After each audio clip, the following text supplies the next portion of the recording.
When using black or very dark pastel paper, use a light-colored pencil to roughly sketch out the rocks and the proposed water flow. Our reference photograph is simply a dry stream with rocks only, and we want to add some life to it. Roughly sketch in the tree trunks in the background. Block in where you propose the stream to be, and this is a suggestion only. Because water reflects the sky, we need to place this reflection in the right places so as to show the direction of the water as well as the direction of the flow. Begin with some light brown and then some yellow, where the sun reflects off them. Some rocks are in shadow, and some also differ in their color. Some light smudging will help bring this out. Some of the rocks are of a gray color. Now for the deep shadows, take a soft black pastel stick and begin to position these very dark shadows. By adding the different tonal ranges and colors, it helps define the volume or the 3D effect or the three-dimensional effect to the scene. See how more intense this black is in relation to the black paper. Lightly stroke some soft white over the top of the rock and some black to bring out the roughness of the surface. We can now start adding warmth to the boulders with some burnt sienna. All the different colors react beautifully against each other. Randomly place some green in the areas where the leaves are, and lightly smudge it to push it further back into the background shade. Sketch in the tree trunks as well as the lighter out-of-focus objects. Now most of the background must stay reasonably indistinct, as we don't want to take the focus away from the stream itself. With a grey pencil, sketch in all the small trunks and the branches, and in general, only a few of the closer branches and twigs will be distinct. With some grey pencil, we can now start defining the smaller rocks.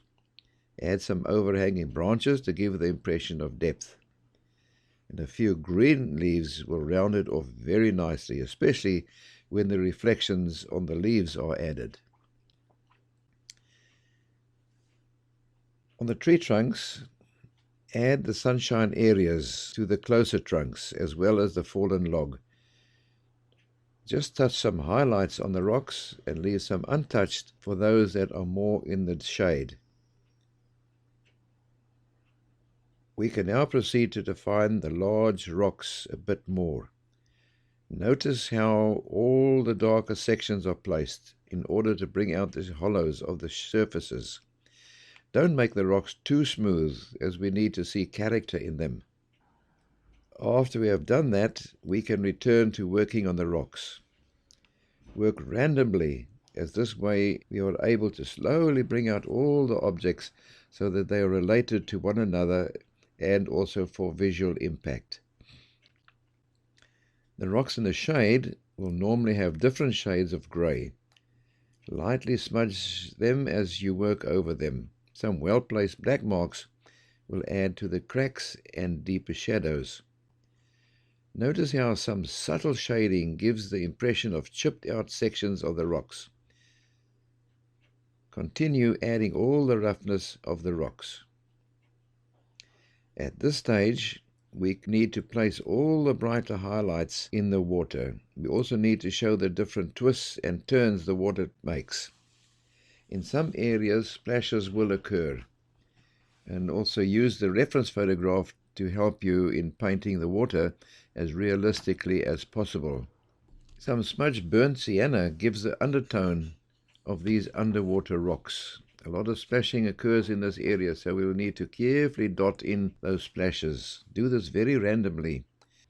Also touch up the highlights in the small secondary stream. And lastly, with a blue pencil, add in the blue of the water. And also the darker shadows in the water, as well as the surrounding areas. Please like this video if you have enjoyed watching it and leave a comment below. Don't forget to subscribe so we can inform you when we bring out more new tutorials like this one. If you would like to see the paint-along version of this class, head over to our website, onlineartlessons.com. Thank you.